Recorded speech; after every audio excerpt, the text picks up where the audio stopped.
Assalamualaikum warahmatullahi wabarakatuh. Selamat sore Bapak Ibu Waalaikumsalam. semua dan teman-teman Assalamualaikum semuanya. warahmatullahi wabarakatuh. Oke.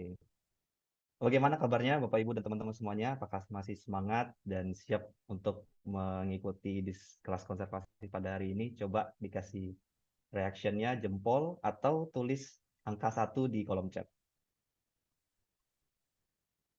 Coba kita lihat. Oke. Oke, di sini ada 35 orang termasuk panitia ya. Oke, mudah-mudahan dimanapun berada Bapak Ibu tetap sehat dan aman.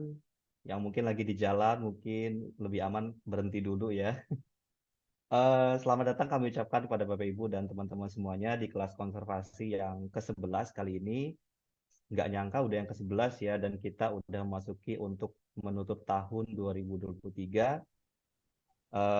Dan juga kali ini kita akan membahas soal bagaimana hubungan masyarakat di berbagai level ataupun lapisan masyarakat dengan upaya pelestarian alam khususnya harimau Sumatera. Dengan topik kali ini yang mungkin Bapak Ibu sudah sama-sama tahu mengenai masyarakat dan konservasi harimau Sumatera. Perkenalkan, saya Irfan, saya Project Officer di Forum Harimau kita yang akan memandu Bapak Ibu dan teman-teman semuanya di kelas konservasi pada sore hari ini. Dan juga sedikit informasi mengenai konsep kelas konservasi kita pada hari ini, yaitu kita akan metodenya talk show ya. Jadi nanti saya akan menanyakan beberapa pertanyaan kepada narasumber, dan tapi ada sedikit untuk sebagai pemantik diskusi, nanti ada presentasi dari Mbak Erni Suyanti. Oke, nah mungkin sebagai pengingat ya, walaupun ini virtual sudah berlangsung sejak kita pandemi, tapi mungkin sekadar mengingatkan saja kepada Bapak Ibu dan teman-teman untuk mengkondisikan mikrofonnya dalam kondisi off, dan juga apabila ingin memberikan pertanyaan bisa pencet nanti tombol raise hand yang ada di kolom bawah layar, atau nanti bisa juga ditulis di kolom chat. Oke, nanti pertanyaan silakan Bapak Ibu bebas untuk menanyakan ketika nanti Mbak Yanti presentasi atau nanti pas sesi diskusi. Oke, nah sebelum mulai diskusi, mungkin izinkan saya memperkenalkan dua narasumber keren kita pada sore hari ini. Yang pertama ada Dr. Hewan Erni Suyanti MDing. Apa kabar Mbak Yanti? Sudah ready Mbak?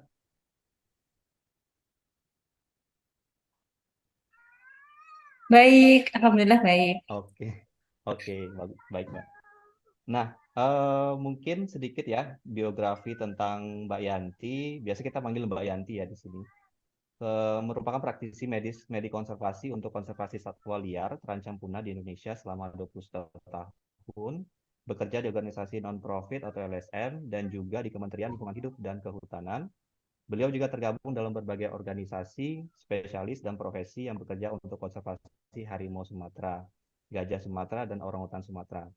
Kemudian untuk riwayat pendidikan, beliau merupakan lulusan kedokteran hewan Universitas Airlangga dan juga mendapatkan gelar S2 di Fakultas Pertanian Universitas Bengkulu dengan fokus bidang studi terkait pengelolaan sumber daya alam. Juga pernah mengikuti beberapa kursus terkait dengan veteriner di Western Australia dan Zimbabwe. Dan beliau sekarang bekerja sebagai ASN di Balai Besar Taman Nasional Bukit Barisan Selatan, Lampung, tepatnya di Kota Agung ya Mbak Yanti ya. Jadi teman-teman yang di Kota Agung ataupun yang di Lampung bisa ketemu langsung Mbak Yanti untuk tanya-tanya atau sekedar ngopi bareng.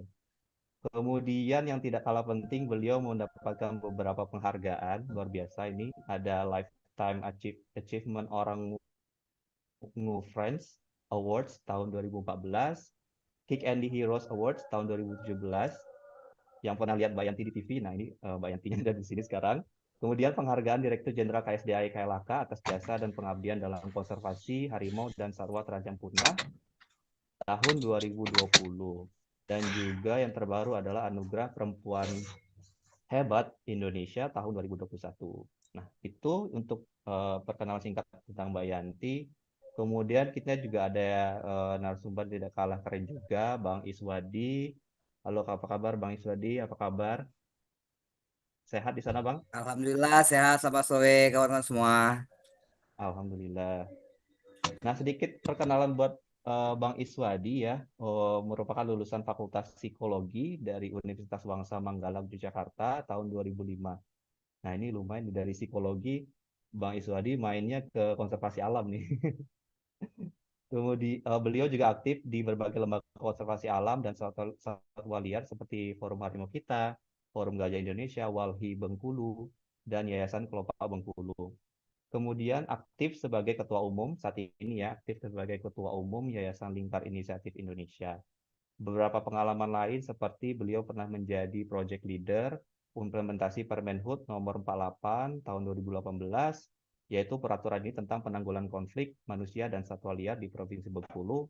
Waktu itu diimplementasikan tahun 2013 dan 2014. Kemudian sebagai project leader dalam penerbitan MOU pencegahan dan penegakan hukum terhadap kejahatan bidang kehutanan antara Kepala Balai Besar Taman Nasional Kerinci Seblat dengan polisi daerah di Sumbar, Jambi, Bengkulu, dan Sumatera Selatan. Kemudian pernah menjadi peserta Learning Leadership Development Program for Protected Area Manager oleh United in Diversity tahun 2021. Oke, ini luar biasa narasumber kita ya, keren-keren semua ini.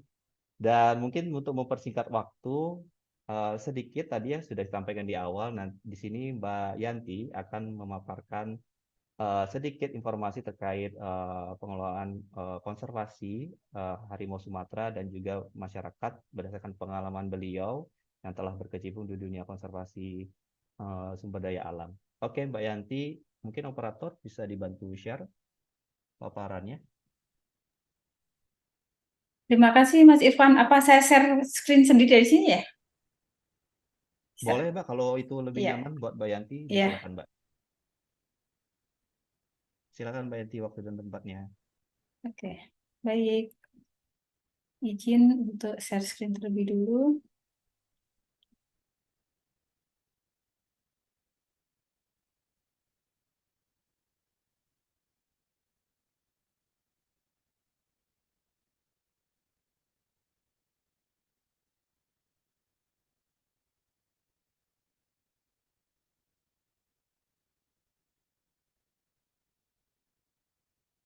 Apakah sudah terlihat ya?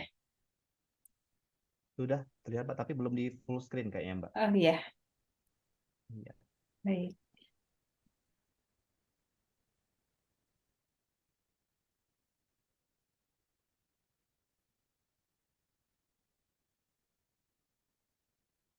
Baik, terima kasih Mas Irfan atas kesempatan yang diberikan untuk paparan sekilas saja sih untuk sharing eh, menyampaikan beberapa contoh eh, keterlibatan masyarakat dalam konservasi harimau Sumatera. Baik, saya mulai. Bismillahirrahmanirrahim. Assalamualaikum warahmatullahi wabarakatuh. Selamat sore, semoga masih semangat ya. Eh, karena waktunya memang waktu-waktu sebenarnya di akhir jam jam kerja ya. Eh, baiklah, eh, di sini saya akan memaparkan hubungan antara keterlibatan ya, kok keterlibatan masyarakat dalam konservasi harimau Sumatera, khususnya di wilayah Sumatera bagian selatan, karena wilayah kerja saya di Sumatera bagian selatan, dan ini memang di luar apa ya keseharian saya sebagai dokter hewan, medik konservasi, namun saya juga terlibat ada sedikit terlibat juga dalam hal eh, apa namanya mendorong keterlibatan masyarakat dalam konservasi harimau, terutama pada saat penanganan konflik harimau dengan masyarakat. Dan yang akan saya sampaikan, kenapa masyarakat penting dilibatkan dalam upaya konservasi harimau Sumatera. Terus kemudian nanti saya akan memberikan contoh di beberapa landscape kearifan lokal masyarakat dalam konservasi harimau Sumatera, baik yang kearifan lokal itu sudah tumbuh secara turun-temurun maupun kearifan lokal yang tumbuh karena adanya pendampingan secara intensif oleh petugas ataupun oleh kawan-kawan yang bekerja di tingkat tapak dan concern terhadap konservasi harimau Sumatera. Dan saya akan menyampaikan contoh-contoh di landscape Kerinci Sebelat, kemudian landscape Bukit Balai Rejang Selatan, landscape Bukit Barisan Selatan, dan landscape Rimbang Baling. Mungkin ada yang tahu nggak ya, ini landscape ini ada di mana ya? Saya akan lebih banyak bicara mungkin nanti di Provinsi Bengkulu, Lampung, dan sedikit menyinggung yang di Riau. Mengapa pelibatan masyarakat itu sangat penting? Karena masyarakat kan memang berada di tapak ya, di tingkat tapak. Kemudian masyarakat juga yang ini maksudnya masyarakat penyangga ya, yang hidupnya berdampingan langsung dengan satwa liar, bahkan berinteraksi langsung dengan habitat satwa, khususnya harimau Sumatera. Kemudian masyarakat ini, penyangga ini juga pihak yang akan terdampak secara langsung jika terjadi interaksi negatif. Dan biasanya juga masyarakat di daerah pelosok atau pedalaman yang dekat-dekat kawasan hutan juga punya kearifan lokal yang sudah ada secara turun-temurun, maupun juga seperti yang saya sampaikan tadi, muncul tumbuh karena adanya edukasi dan penyadaran secara rutin dan konsisten. Salah satu contohnya ini mungkin sudah pernah membaca ya di media, karena ini sudah pernah diangkat di media. Di landscape Kerinci Sebelat itu ada desa namanya Ladang Palembang, itu berada di Kecamatan Lebong Utara, Kabupaten Lebong, Provinsi Bengkulu. Di sana masyarakat memiliki kepercayaan ada areal berhutan yang mereka sebut dengan Bukit Saang Macan atau bahasa rejangnya Tebu Saang Imau. Itu dipercaya sebagai tempat harimau jelmaan atau reinkarnasi leluhur. Terus di sana harimau itu bertemu pada saat warga ada yang melanggar adat atau berbuat amoral ya.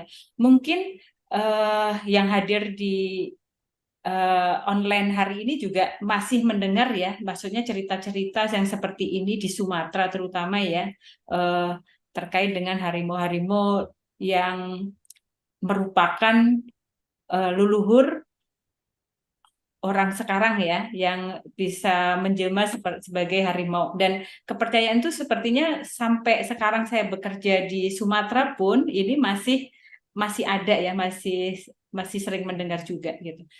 Dan di sana di Ladang Palembang itu masyarakat juga mempercayai jika harimau menampakkan diri atau menyerang hewan peliharaan, ini artinya interaksi negatif ya, atau konflik antara harimau dengan manusia atau masyarakat sekitar, itu adalah tanda peringatan bahwa ada warga yang melanggar adat atau yang berbuat amoral.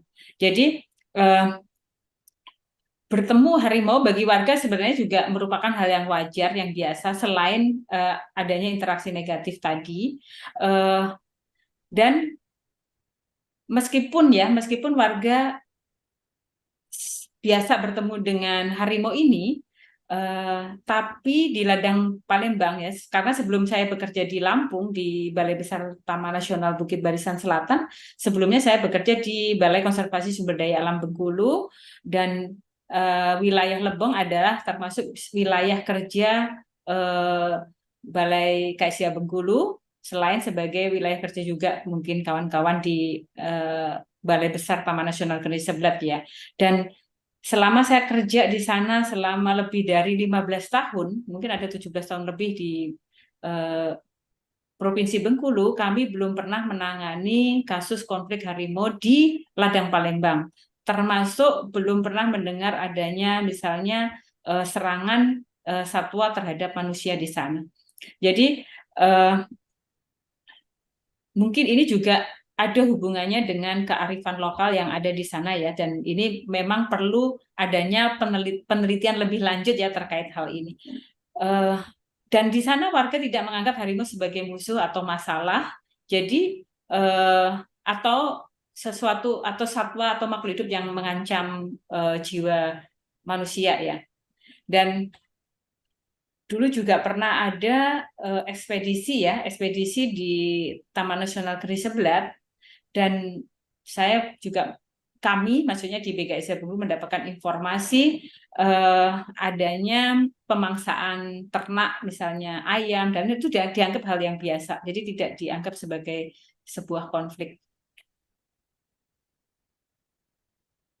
Maaf, sebentar.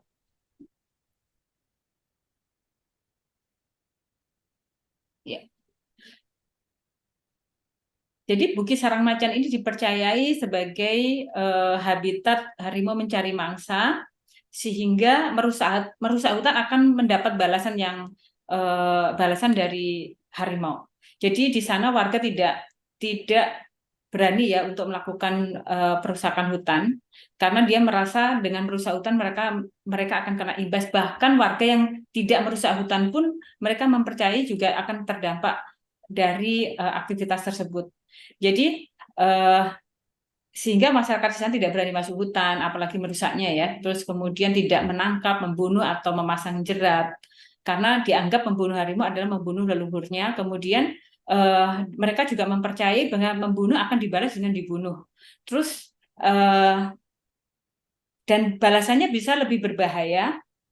Misalnya satu ekor harimau yang terbunuh, balasannya harimau lain akan membunuh manusia lebih dari satu orang, dan itu yang mereka percayai. Dan selama saya bekerja di sana memang belum ada pernah serangan harimau terhadap manusia ya, dan tidak ada laporan jerat di sana. Dan ini ada hubungannya dengan pengalaman saya sebagai dokter hewan selama bekerja di Bengkulu dalam hal penanganan konflik harimau maupun rescue dari jerat ya. Kearifan lokal ini ternyata mirip apa yang terjadi pada saat saya bekerja selama saya bekerja di Bengkulu. Nanti di slide berikutnya ada penjelasannya. Jadi kepercayaan tentang harimau leluhur adalah kesadaran akan pelestarian harimau dan habitatnya ya. Jadi ini yang mendorong warga dan pemerintah desa bersepakat menetapkan hutan Bukit Sarang Macan menjadi hutan larangan atau hutan lindung desa. Dan itu sudah disahkan pada tahun 2001 ya. Dan 2002 kemudian dikuatkan juga dengan adanya peraturan desa yang disahkan 2003 ya, tentang hutan lindung desa dan hutan adat desa. Luasnya sih nggak luas ya, hanya 20 hektar, tapi ini merupakan hutan penyangga dari Taman Nasional Geri Seblat, dan di sini memang habitat harimau juga ya. Dan penduduk di sini juga mendapatkan pendampingan dari KKI Warsi. Dan selain sebagai habitat penting bagi harimau Sumatera yang berbatasan langsung dengan kawasan Taman Nasional Geri Seblat, hutan ini juga dimanfaatkan sebagai sumber air bagi kebutuhan masyarakat sehari-hari. Kemudian juga dimanfaatkan, yang bisa dimanfaatkan di sana adalah hasil hutan bukan kayu ya. Jadi kayunya tidak boleh. Jadi hanya berupa buah hutan, kemudian madu, obat, tanaman obat, dan bila merusak itu ada sanksinya ya. Jadi ada sanksi denda adat berupa serawup punjung kambing. Terus ini ada ketentuannya ya, ada kambing, beras, uang senilai harga kayu yang ditebang atau dirusak. Kemudian juga ada larangan pembakaran lahan. Biasanya kan orang kalau pertanian kan ada pembakaran lahan ya. Itu ada larangan sebelum mereka menyiapkan pembatas atau sekat atau parit ya, agar tidak misalnya meluas dan dia hanya yang terbakar hanya lahannya saja. Dan ini salah satu contoh kasus yang ada hubungannya dengan kearifan lokal yang ada di Desa Ladang Palembang ya. Tapi ini di desa yang lain, tapi masih di landscape Kerinci Seblat. Jadi pada tahun 92 itu di HPH, sekarang IUPHHK ya. Maksudnya ini daerah area logging ya, PT Bina Samakta di Air Biko, ini di Kabupaten Muko ya. Di sana ini ada teman kami, maksudnya teman saya juga teman Pak Iswadi ya, narasumber yang satu ya. Jadi mereka punya pengalaman bahwa ini yang orangnya saya lingkari warna hijau ya. Jadi punya pengalaman bahwa pernah ada pengalaman menolong anak harimau yang terjerat, diselamatkan, kemudian dilepas liarkan kembali. Dan apa yang terjadi? Ternyata induk harimau itu memberikan imbalan seekor kijang hidup yang masih hidup dan dipatahkan keempat kakinya dan diantarkannya ke pondok. Dan ini kisah nyata ya, dan itu yang terjadi. Jadi kalau kita berbuat baik pada satwa liar, ternyata juga harimau itu juga membalas kebaikan yang kita lakukan. Terus kemudian ini salah satu contoh kasus di landscape Bukit Balai Rejang Selatan. Mungkin yang belum tahu, landscape Bukit Balai Rejang Selatan itu berada di Provinsi Bengkulu dan Provinsi Sumatera Selatan. Tapi saya akan bicara yang di Provinsi Bengkulu ya. Kearifan lokal yang terbangun di Desa Lubuk Lagan, Kecamatan Seluma Barat, Kabupaten Seluma, Provinsi Bengkulu, itu karena adanya pendampingan secara terus-menerus dan berupa edukasi dan penyadaran, dan ini dilakukan oleh kawan-kawan mitra kami, yaitu Wildlife Conservation Society, WCS, dilakukan sejak tahun 2019 ya, dari Februari 2019 sampai sekarang, itu masih pendampingan. Jadi pendampingan yang dilakukan itu membentuk satgas karena di sini memang intensitas konfliknya tinggi, konflik harimau, dan Desa Lubuk Lagan merupakan salah satu desa penyangga kawasan hutan Taman Buru Sumedang Bukit Kabu. Itu di bawah pengelolaan BKSDA Bengkulu. Kemudian di sana juga dilakukan peningkatan kapasitas SDM, dalam ini satgas ya. Jadi satgas itu diajari bagaimana verifikasi tanda keberadaan harimau, kemudian diajari bagaimana cara pemantauan harimau dengan kamera trap, terus kemudian bagaimana mitigasi konflik harimau, terus salah satunya juga pencegahan konflik dengan membangun kandang anti serangan harimau atau tiger proof enclosure. Terus kemudian juga pencegahan perburuan, jadi masyarakat di sana sudah melakukan sapu jerat, kemudian pemantauan orang luar desa yang atau orang asing yang dicurigai ya, karena biasanya perburuan harimau itu dilakukan oleh orang dari luar desa itu. Kemudian sebelumnya Satgas ini itu didanai oleh dana desa, terus juga ada bantuan dari BKSDA Bengkulu, namun sekarang sudah mandiri dan semua kegiatan itu dilakukan secara mandiri, jadi tanpa bantuan tanpa support pendanaan dari pihak lain. Terus selain Desa Lubuk Lagan, ini yang sudah berjalan dengan baik adalah Desa Lubuk Lagan, dan mereka juga sekarang juga sudah sharing atau mendorong desa-desa lain juga mengikuti ya. Dan desa lain yang juga mendapatkan pendampingan saat ini adalah Desa Mekarjaya, Singsingan, Lubuk Resam, Sinar Pagi, Talang Rami, Talang Kebun, Sekala. Ini 7 desa ini juga merupakan desa penyangga dari Taman Buru Sumedang Bukit Kabu. Sedangkan Taman Buru Sumedang Bukit Kabu merupakan salah satu kawasan konservasi yang merupakan habitat penting harimau Sumatera yang ada di landscape Bukit Balai Rejang Selatan. Dan ini salah satu contoh di Desa Mekarjaya. Pada saat itu kami menangani konflik harimau selama 3 bulan di sana, dan harimau ini sudah terbiasa selama 3 bulan berkeliaran di desa itu, di Desa Mekarjaya, bahkan keluar masuk rumah. Dan ini ada foto ibu-ibu ya dengan anaknya. Jadi pada saat ibu ini hamil anaknya yang sekarang digendong, itu sempat dijilat-jilat dengan harimau yang di sebelah ini ya. Ini namanya harimau mekar. Tapi mereka tidak membunuh ataupun menjerat ya. Jadi tidak selama itu juga tidak ada serangan harimau terhadap manusia yang ada di sana.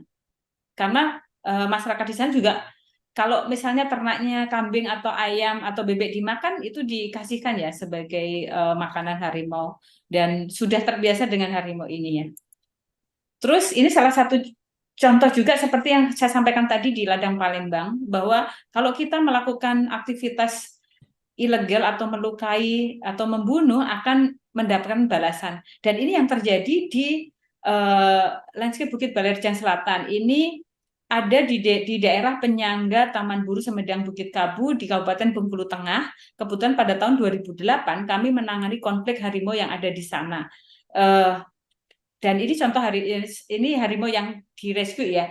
Jadi di sana dulu pada zaman Belanda itu pernah terjadi salah satu warga membunuh anak harimau yang kemudian kulit harimau itu dijadikan beduk untuk masjid ya. Terus apa yang terjadi? Ternyata ada pembunuhan massal, ada serangan harimau terhadap warga desa namanya Desa Karangtinggi, dan kuburan massalnya pun masih ada ya sekarang jadi HGU PT Agri Andalas, yang menyebabkan akhirnya desa itu berpindah ya karena ada serangan pembunuhan massal masyarakat di sana karena ada anak harimau yang dibunuh. Dan sekarang itu menjadi warga di sana menjadi punya kearifan lokal. Pada saat kami rescue anak harimau ini di jalan, dan ini diantar oleh induknya karena harimau ini dalam kondisi sakit, induknya sendiri yang mengantar untuk ditolong ya. Jadi kami jaga di sana. Terus pesan masyarakat di sana bahwa harimau ini harus dikembalikan ke desa itu. Jadi mereka sangat apa ya tidak berani membunuh, memasang jerat, bahkan pada saat kita rescue pun mereka berpesan bahwa harimau harus dikembalikan ke desa mereka. Dan ini salah satu contoh interaksi negatif antara manusia dan harimau. Jadi ada manusia meninggal, ada berapa itu ya? Itu di slide ada ya. Jadi dalam setiap menangani konflik harimau, dan kebetulan di Provinsi Bengkulu memang ada beberapa kasus serangan harimau yang menyebabkan manusia meninggal. Biasanya kami mencari data tidak hanya sebatas konfliknya saja, tetapi juga kronologis sebelum-sebelumnya. Adakah orang yang pernah membunuh harimau di sana? Karena kami juga mengkait-kaitkan kepercayaan masyarakat lokal di sana, ternyata ada beberapa yang nyambung juga ya. Jadi ada kasus kayak di Kepayang, Bengkulu Tengah, kemudian di Seluma yang terjadi serangan terhadap manusia dan menyebabkan kematian, maksudnya manusia meninggal. Ternyata sebelumnya memang ada histori bahwa mereka pernah menangkap anak harimau yang kemudian induk harimau melakukan serangan terhadap anaknya atau membunuh orang yang melakukan yang sebelumnya ada histori membunuh anak harimau, seperti itu ya. Tapi memang tidak semua, tapi ada beberapa kasus yang seperti itu. Dan itu kayaknya menarik juga ya kalau misalnya ada yang tertarik untuk melakukan penelitian terkait itu. Terus kemudian ini landscape Bukit Barisan Selatan. Ini di fotonya tadi di Pekon Raja Basa, itu di Kecamatan Ngaras, Kabupaten Pesisir Barat Lampung. Ini kebetulan saya sendiri punya kesempatan beberapa bulan yang lalu ke sana ya. Ternyata memang masyarakat di sana sudah terbiasa berinteraksi langsung dengan harimau di sekitar pemukimannya di lahan, namun mereka tidak merasa itu adalah konflik ya. Jadi tumbuhnya kearifan lokal di sana juga bukan instan, itu pendampingan yang cukup lama dari tahun 2008 yang dilakukan oleh kawan-kawan WCS juga. Dan kenapa ada pendampingan itu? Karena intensitas interaksi negatif dengan harimau Sumatera sangat tinggi sebelumnya di sana. Kemudian dilakukan pendampingan, edukasi, penyadartahuan. Kemudian masyarakat di sana sekarang secara mandiri juga melakukan monitoring harimau dengan kamera trap, mitigasi konflik secara mandiri. Dan ini daerah yang pertama kali dibangun kandang anti serangan harimau, itu di Pekon Raja Basa. Kemudian dibentuklah Satgas dengan SK Kepala Pekon, kemudian juga mereka mendapatkan support bantuan dari Balai Besar TNBPS juga. Sekarang untuk saat ini sudah ada timbul kesadaran masyarakat di sana bahwa mereka menyadari bahwa mereka memang hidup berdampingan dengan harimau Sumatera. Jadi yang diatur di aturan di sana di masyarakat lokal di Raja Basa itu mereka sudah ada pembagian ruang dan waktu ya. Jadi kapan warga boleh beraktivitas dan kapan mereka membiarkan warga harus istirahat karena itu waktunya harimau beraktivitas. Jadi mereka sudah ada pembagian waktu seperti itu. Kemudian mereka juga melakukan sosialisasi antar warga, terus juga membantu membuat papan himbauan, terus juga ini kolaborasi dengan resort yang TNBPS yang ada di sana. Kemudian mereka kalaupun misalnya harus beraktivitas di area jelajah harimau di luar jam aktivitas di luar, maksudnya di jam-jam aktif harimau mereka sudah punya aturan harus lebih dari 1 orang. Jadi mereka sudah punya tips-tips menghindari konflik dengan harimau juga.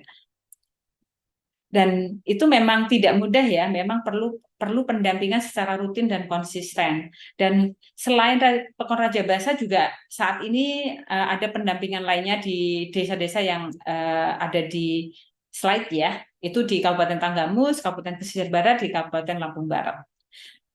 Dan terakhir di tahun lalu kami juga mendorong pembentukan Satgas di Sukaraja karena memang ada konflik harimau yang lumayan lama, 6 bulan secara terus-menerus, sehingga kita juga mendorong terbentuknya Satgas mandiri di sana. Kemudian landscape Timbang Baling ini yang ada di Provinsi Riau.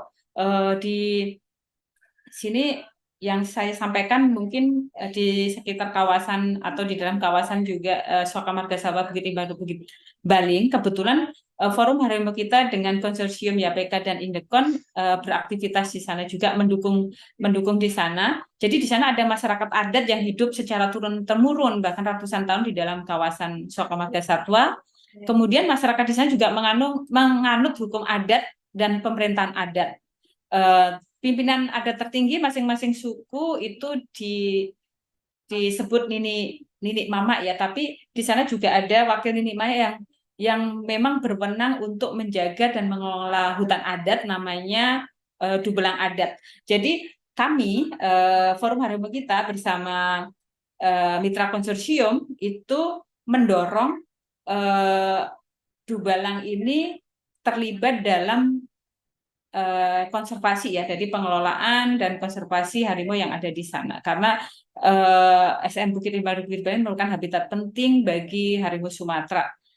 Dan di sana yang dilakukan adalah sama seperti yang saya sampaikan tadi, juga ada pendampingan, terus kemudian juga pelibatan Dubelang itu penting karena nanti kita harapkan ini sebagai jembatan untuk mengkomunikasikan dan mengkolaborasikan antara masyarakat dengan otoritas pengelola kawasan hutan dalam pengelolaan kawasan. Kemudian dilakukan juga edukasi dan penyadartahuan, terus juga membuat rancangan standar operasional dilibatkan dalam monitoring biodiversitas berbasis SMART, terus kemudian juga peningkatan kapasitas SDM, dan edukasi dan penyadartahuan itu ada di beberapa desa ya, seperti yang ada di slide. Mungkin itu yang bisa saya sampaikan secara singkat. Mungkin nanti kita bisa diskusi lebih banyak, bisa di tempat lain juga. Sebenarnya contohnya tidak hanya di landscape yang saya sebutkan tadi, tapi kita juga sering mendengar mungkin di Sumatera Barat atau di provinsi lain juga punya kearifan lokal yang sama untuk konservasi harimau Sumatera.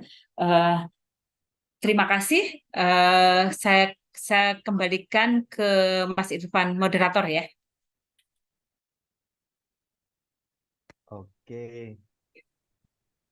Oke, terima kasih Mbak Yanti, luar biasa tadi story-storynya ya, pengalamannya untuk apa yang dilakukan di Bengkulu maupun di Rimbang Baling.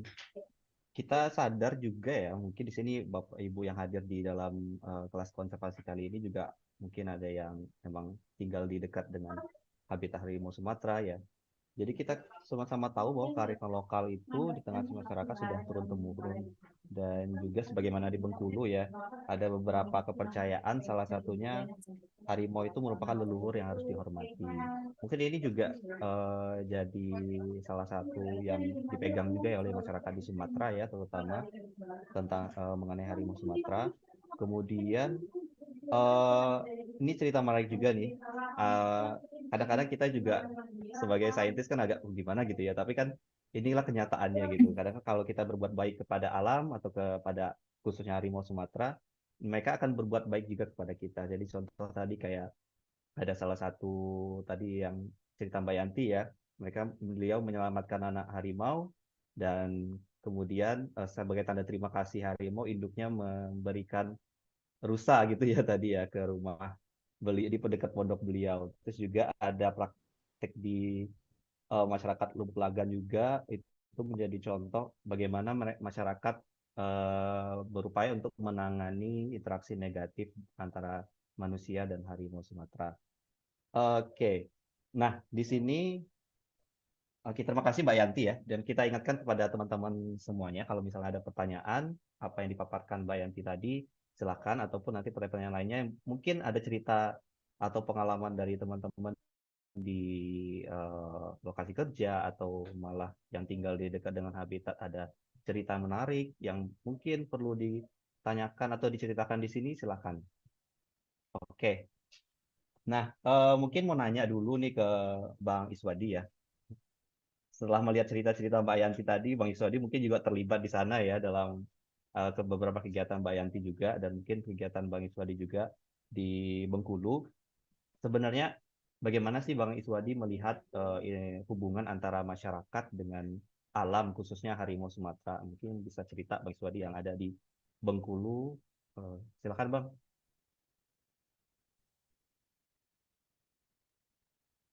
Ya, terima kasih Mas Irfan. Selamat sore kawan-kawan semua, bapak-bapak, ibu-ibu.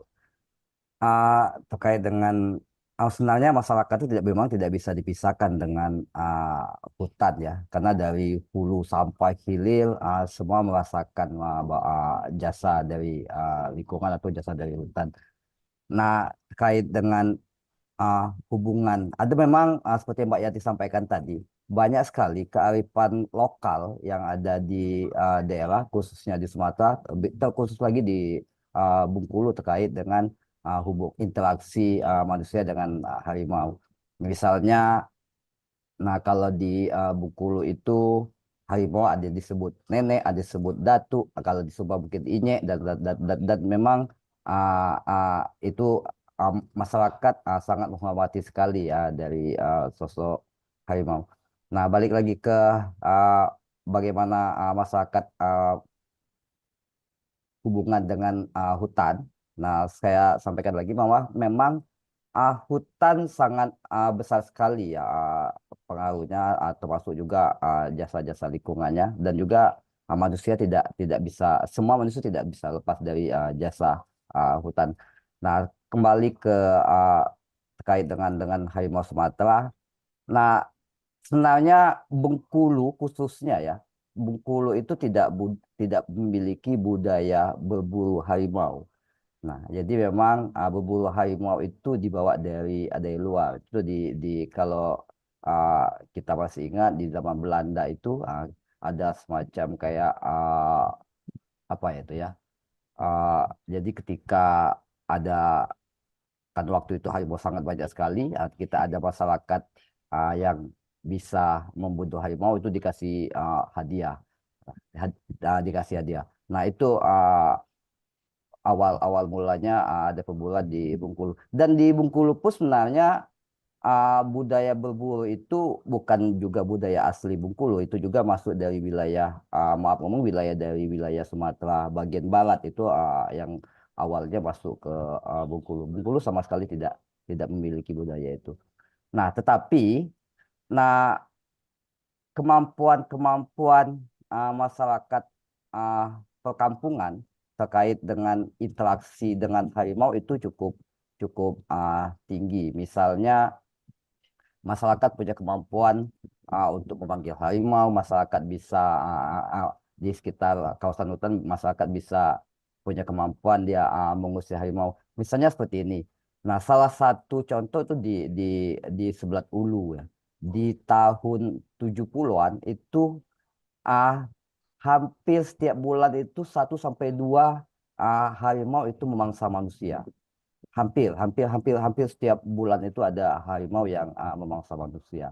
Nah, jadi tapi ada satu orang, mungkin namanya itu Pak Abadi, dia punya kemampuan untuk mengusir harimau. Walaupun pada akhirnya, nah harimau tersebut dibunuh ya. Pada akhirnya harimau tersebut dibunuh. Nah, selanjutnya karena dia punya kemampuan untuk membunuh harimau, dan harimau itu memiliki nilai ekonomi, lama kelamaan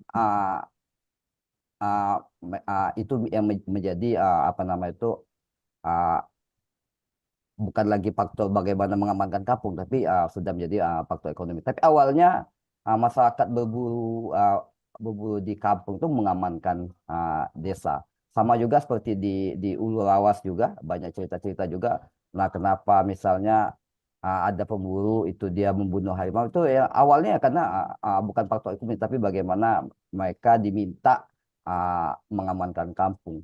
Misalnya seperti yang saya sebutkan tadi di Sebat Ulu itu sosok Badi itu menjadi seorang pahlawan bagi warga desa. Saat ini malah warga desa membuatkan sebuah patung abadi di desanya. Nah, karena Pak Abadi itu dianggap seorang pahlawan karena mampu mengusir harimau dan mengamankan kampung. Nah, uh, yang dari 2017, nah hal-hal seperti itu uh, kita kita coba karena populasi juga sudah sangat sedikit. Nah, 2017 Lingkar Inisiatif itu mencoba melakukan pendekatan baru ya. Pendekatan baru. Nah, kita juga pertama kita melakukan sosialisasi ya di kampung bekerja sama dengan majelis ulama. Jadi pendekatannya melalui dengan norma dan agama, tidak melalui pendekatan hukum. Nah, 2017 kita mulai itu kampung-kampung sosialisasi. Nah, tetapi dari evaluasi yang kita lakukan, nah ternyata ini belum mampu juga ketika kita menggunakan pendekatan itu kita harus melakukan pendekatan yang lebih konkret, yaitu langsung ke para pemburu-pemburunya. Nah, di mulai 2017 kita punya inisiatif, kita coba uh, melakukan pendekatan. Jadi kita bukan melakukan pendampingan, tapi kita coba berkawan, berteman dengan pemburu-pemburu yang memang sebelumnya sudah kita identifikasi. Jadi memang pendekatan pendekatan dengan pemburu secara langsung itu penting karena kalau kita hanya mengedepankan pendekatan hukum, nah, hasil studi kita, hasil monitoring kita, 35% sampai 50% pemburu yang dilakukan penegakan hukum, pasca dia bebas itu kembali ke hutan, kembali berburu. Itu 35 sampai 50% mereka kembali ke hutan. Artinya penegakan hukum belum maksimal untuk membuat apa nama itu pemburu itu merasa jerah. Nah, makanya kita berpikir perlu pendekatan lain. Nah, ketika kita melakukan pendekatan langsung secara persuasif, kita berteman, bukan hanya pemburunya, tapi seluruh keluarganya, seluruh jaringannya itu bisa kita rangkul. Nah, salah satu contoh yang yang yang sudah kita lakukan. Nah, saya sebagai informasi saja, saat ini sudah lebih kurang sekitar ada 25 mantan pemburu ya yang kita yang berteman dengan kita yang di wilayah khususnya di wilayah Bengkulu dan wilayah Sumatera Selatan. Nah, dari mulai Muko-Muko, Lebong, uh, Musirawas dan Musirawas Utara. Nah, ketika kita berteman dengan para pemburu ini sangat sangat membantu sekali ya karena sebenarnya kita tidak punya akses, kita tidak punya jaringan pemburu. Yang punya jaringan dan akses ke pemburu itu ya sesama pemburu. Nah, walaupun memang kita juga sering melakukan kegiatan penggalian data dan informasi terkait dengan perburuan, tapi itu tidak cukup. Yang paling mengerti dan tahu siapa yang saat ini masih aktif berburu ya kawan-kawan pemburu itulah. Nah, dari situlah kita melihat bahwa uh, ketika kita bicara soal konservasi harimau, sangat penting sekali kita melibatkan bukan hanya masyarakat umum, tapi memang langsung ke pelaku-pelaku perburuan itu. Nah, dan alhamdulillah sampai saat ini itu tetap berjalan dan kawan-kawan pemburu juga walaupun memang kita banyak diskusi saja sebenarnya diskusi bagaimana yang terpenting juga ya dari teman-teman pemburu itu mereka butuh opsi-opsi lain ketika mereka tidak lagi berburu. Opsi-opsi lain apa yang secara ekonomi itu mampu mencukupi ke kebutuhan mereka. Nah, salah satunya ya tetap interaksi dengan hutan, tapi dengan memanfaatkan misalnya madu hutan dan juga hutan apa namanya hasil tenun kayu. Nah, seperti itu yang misalnya Maui misalnya salah satu yang saat ini kita dampingi Nah, saat ini mata pencarian dia untuk memenuhi kebutuhan itu ya dengan mencari madu hutan dan juga uh, apa namanya itu mencari ikan di sungai-sungai di hulu sungai ya yang itu ikannya masih banyak. Nah, dan dan juga ketika kita diskusi dengan para mantan pemburu itu kita sebenarnya tidak mengajak secara langsung mereka berhenti, tapi kita diskusi sampai kita hitung-hitungan lah. Nah, ketika berburu dalam 1 tahun berapa ekor yang bisa dihasilkan, berapa uangnya, nah kan dibandingkan dengan waktu 1 tahun berapa modal yang sudah dikeluarkan, ya kan? Nah, ternyata ya tidak menopang ekonomi mereka juga. Nah, sehingga kita tawarkan solusi-solusi lain, yang itu bisa kita bantu juga. Ah, itu malah malah mereka sangat ah, senang berterima kasih ya dan ah, akhirnya mereka walaupun pemburu dan juga seluruh kawan-kawan dan termasuk keluarganya juga sangat mensupport dan berkomitmen untuk berhenti dan membantu kita ah, apa nama itu menjaga keberlangsungan harimau Sumatera. Gitu Mas Irfan. Oke. Oh, luar biasa Bang Iswadi. Jadi em, sebenarnya pada dasarnya warga di Bengkulu, masyarakat Bengkulu juga tidak ada punya budaya itu ya berburu ya, Tidak ada tapi ya. diperkenalkan oleh pendatang ya. Dan saat ini masih masih berjalan itu ya Bang Iswadi ya untuk program-program eh, apa istilahnya ya, rehab ya, rehabilitasi para pemburu untuk insaf istilahnya ya, dan tidak berburu lagi. Itu masih berjalan ya Bang Iswadi ya. Dan efeknya gimana Bang? Apakah memang temuan-temuan perburuan itu menurun atau masih menjadi tantangan tuh buat Bang Iswadi dan teman-teman? Di wilayah-wilayah yang kita memiliki teman mantan pemburu itu cukup efektif. Jadi kan bukan cuman kita berteman saja, tapi juga kegiatan-kegiatan lain seperti antar kapal kita tetap kita lakukan, gitu kan? Uh, Antar kapal tetap kita lakukan, patroli di wilayah hutan yang rawan perburuan juga tetap kita lakukan. Itu bisa menjadi alat verifikasi kita efektif tidak ketika ini kita berteman dengan mantan pemburu dalam pemburu efektif tidak. Masih ada nggak temuan-temuan jerat atau hasil undercover apakah dia juga bermain dua kaki atau tidak, itu sebenarnya dalam 3 tahun ini itu cukup cukup signifikan ya, karena di wilayah kita rutin juga melakukan pemantauan patroli dan itu 2 tahun terakhir ini kita tidak temukan jerat lagi ya di wilayah itu. Walaupun sebelumnya 2000 berapa waktu okupansi di landscape TNKS, kawan-kawan okupansi masih menemukan jerat. Pasca itu terakhir jerat yang ditemukan. Pasca itu sudah tidak ada lagi jerat yang kita temukan, khususnya di wilayah yang di situ ada teman kita mantan mantan pemburu. Wow. Berarti yang penting konsisten itu ya Pak ya, konsisten untuk terus patroli, terus mengejar para pelaku-pelaku itu, dan itu Ya. akan berimplikasi ke signifikan ya ke penurunan temuan kasus ya.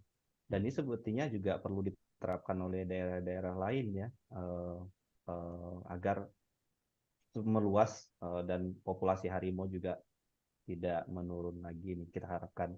Tapi sebelum kembali ke topik konflik ini, kita mau nanya dulu nih ke Mbak Yanti.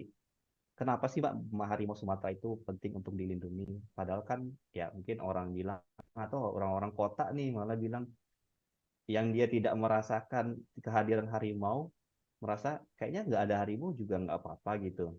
Menurut Mbak Yanti gimana nih kacamata Mbak Yanti untuk bisa mengedukasi masyarakat bahwa harimau ini merupakan satwa yang penting dilindungi karena nanti dampaknya begini gitu. Silakan Mbak Yanti. Baik, contohnya langsung ke ini aja ya, dampak langsung ke masyarakat aja ya. Jadi karena itu yang lebih apa ya, lebih bisa dirasakan karena ada masalah dengan harimau atau habitatnya, itu kan yang terkena langsung masyarakat sekitar ya, penyangga. Contoh contoh kecilnya saja, harimau ini kan hewan predator tertinggi ya. Jadi dia yang akan mengatur populasi di alam satwa-satwa mangsanya di bawah ya. Dan salah satu kita ketahui satwa satwa mangsa harimau salah satunya adalah babi hutan. Terus kemudian juga pernah kami melihat juga harimau itu mengejar tapir ya, meskipun saya tidak tahu apakah di referensi itu juga sebagai salah satu makanan yang dia sukai, tapi pernah melihat bahwa harimau mengejar tapir juga. Dan eh, dua dua hewan ini, dua hewan ini kalau masyarakat itu berkebun di sekitar kawasan hutan nih, misalnya nanam sawit atau nanam karet, itu akan pengaruhnya cukup besar ya. Pada saat harimau nggak ada, jadi yang mengontrol populasi dia nggak ada, orang-orang yang nanam sawit baru tanam itu pasti akan rusak sama babi. Terus yang nanam karet itu pasti akan rusak sama tapir karena dia akan mengelupas apa namanya kambiumnya ya, itu memutar sampai anunya mati gitu. Itu contoh kecil. Jadi tentu ada dan tidak ada harimau akan berdampak langsung terhadap masyarakat sekitar, terutama yang punya eh, mata pencaharian berkebun atau berladang di sekitar habitat harimau. Terus kemudian juga ya ini kan satu-satunya satwa langka kebanggaan Indonesia ya. Jadi eh, tentu nilainya sangat penting gitu. Jika harimau Sumatera yang tinggal satu-satunya ini, subspesies yang tinggal satu-satunya ini hilang, kita tidak punya lagi gitu ya. Jadi memang eh, kalau kalau tinggal satu-satunya dia sudah kondisinya kritis, tentu itu nilainya tidak terhitung ya. Secara eh, nilai apa namanya ekologinya, nilai eh, sumber sumber genetiknya juga ya, itu tidak ternilai jika itu sudah hilang. Mungkin itu contoh yang sederhana ya, yang mungkin bisa lebih mudah dipahami oleh eh, yang ikut dalam dalam kelas konservasi hari ini. Karena Ya, masyarakat pasti akan merasakan itu ya. Eh, karena misalnya mata pencaharian dia di perkebunan atau berladang, begitu ada hama, tidak ada yang ngontrol, pasti kerugian ekonominya cukup besar. betul. Oke, bagi masyarakat di sekitar kawasan itu pasti sangat berdampak ya, Mbak ya, sangat terasa Mm-mm. berdampaknya. Tapi Iya, saya tidak langsung, kita yang di kota, tinggal di kota itu kan juga kena dampak gitu, walaupun kita iya. tinggal di lokasi yang tidak ada harimaunya, Mm. seperti tadi itu ya, nanti pengaruhnya ke ekonomi, terus juga Iya. Dan citra juga Indonesia, iya betul. mungkin mungkin bisa nambahkan lagi ya, karena melindungi harimau juga sama dengan melindungi habitatnya, karena dia butuh butuh tutupan hutan yang bagus juga ya untuk sebagai tempat tinggal ya. Dengan Hmm, melindungi harimau pasti akan melindungi hutannya juga. Karena melindungi hutannya pasti juga melindungi harimau dan melindungi juga satwa liar yang lain yang statusnya sudah kritis, statusnya sudah terancam punah dan eh, habitat satwa liar ini kan juga seperti yang saya sebutkan tadi, itu kan dimanfaatkan masyarakat lokal ya, yang dia punya ketergantungan sangat tinggi dengan alam, dengan hutan, memanfaatkan hasil hutan bukan kayunya, terus sebagai sumber air tentu ya, karena air itu adalah kebutuhan yang sangat penting. Kalau itu tidak terjaga sumber air, bagaimana masyarakat bisa mendapatkan itu ya? Hmm. betul. Harimau jadi indikator juga ya Mbak, Iya, kesehatan hutan ya. iya. Hmm. Oke. Ini mungkin langsung ke Mbak Yanti dulu. Ini ada yang nanya juga Rehan, tapi nanti dulu ya, Iya. Ibu Mahdiah. Kita ke chat dulu ya, ada yang udah duluan. Ini ke Mbak Yanti. Terima kasih Mbak Yanti untuk presentasinya yang menarik sekali. Saya ingin bertanya, ada masyarakat yang hidup damai berdampingan dengan harimau, memiliki penerimaan yang positif terhadap harimau, dan ada yang menganggap harimau sebagai ancaman, sehingga membuat saya tertarik dengan bagaimana kearifan lokal bisa tumbuh di masyarakat. Saya lihat edukasi menjadi salah satu tools yang diupayakan. Jadi pertanyaannya adalah faktor internal apa yang membuat masyarakat mudah menumbuhkan kearifan lokal terhadap harimau dan sebaliknya. menjadi tantangan dalam menumbuhkan kearifan lokal. Apakah ada kaitannya dengan ekonomi gitu, Mbak? Apakah dalam edukasi itu ada kayak iming-iming ekonomi? Mungkin gitu ya maksudnya. Nanti kalau kurang jelas tadi dari Ibu Nui bisa menambahkan nanti. Silakan Mbak Yanti. Ya, baik. Eh, Mungkin saya beri contoh untuk beberapa desa yang sering yang intensitas konflik harimaunya tinggi ya. Maksudnya intensitas konfliknya itu interaksi negatif yang mengakibatkan pemangsaan ternak. Tentu ini hubungannya sama ekonomi. Eh, dan daerah-daerah yang tingkat konfliknya tinggi, itulah yang didampingi yang jadi prioritas ya pendampingan. Terus di sana dilakukan edukasi, penyadartahuan bagaimana berternak dengan aman. Misalnya kan banyak kasus di Sumatera itu ternak kan diumbar ya, dilepas dekat kawasan hutan atau diikat dekat kawasan hutan. Karena mungkin pernah membaca di beberapa media atau dari medsos eh, warga yang mendokumentasikan konflik itu kan biasanya sapi yang diikat dekat hutan atau kambing yang dilepas atau ternak-ternak yang dilepas. Jadi biasanya kita akan menyentuhnya, biasanya yang bisa disentuh untuk terkait dengan pemangsaan ternak ini karena harimau kan karnivor ya. Kalau enggak dan kerugian ekonomi terbesar biasanya kalau sudah makan ternak. Kalau hewan peliharaan yang lain seperti anjing biasanya belum belum menjadi urgent bagi mereka ya.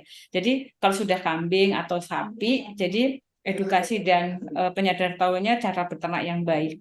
Terus kemudian tidak cukup dengan itu ya, misalnya ternak dikandangkan. Memang agak sedikit repot ya karena memang harus disuplai makanan. Tapi kan itu bisa juga menjadi salah satu pendekatan juga misalnya memilih atau menanam makanan-makanan ternak yang bernilai gizi tinggi. Terus dengan dikandangkan itu pun masih masih perlu lagi dengan adanya kandang modifikasi yang anti serangan harimau yang selama ini sudah dikembangkan.